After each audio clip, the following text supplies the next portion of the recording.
اعوذ باللہ من الشیطان الرجیم بسم اللہ الرحمن الرحیم السلام علیکم ورحمۃ اللہ وبرکاتہ۔ صلاۃ الحاجت۔ صلاۃ الحاجت ہم جب پڑھتے ہیں جب ہمیں کوئی حاجت درکار ہو۔ اس کو پڑھنا بہت آسان ہے۔ 2 رکعت نماز صلاۃ الحاجت کی نیت باندھیں۔ پہلی رکعت میں سورہ فاتحہ کے بعد آیت الکرسی اور دوسری رکعت میں سورہ فاتحہ کے بعد سورہ اخلاص قل واللہ احد پڑھیں۔ اس کے بعد سلام پھیر کر ایک سانس میں جتنی بار ممکن ہو یا ہادیو کا ورد کریں۔ سانس ٹوٹنے کے بعد سجدے میں جا کر اپنی حاجت اللہ تعالیٰ کے سامنے رو رو کر اور گڑ گڑا کر پیش کریں۔ انشاءاللہ ضرور پوری ہوگی۔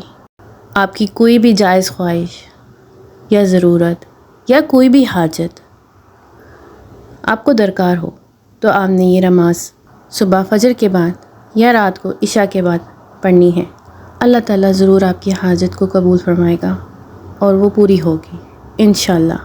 یا ہادیو پڑھنے کے پہلے اور آخر میں 7 مرتبہ درود شریف بھی پڑھنا ہے۔ اس کے بعد سانس رک کر آپ نے یا ہادیو پڑھنا ہے۔ اللہ تعالیٰ آپ کی ہر جائز خواہش پوری فرمائے۔ آمین ثم آمین۔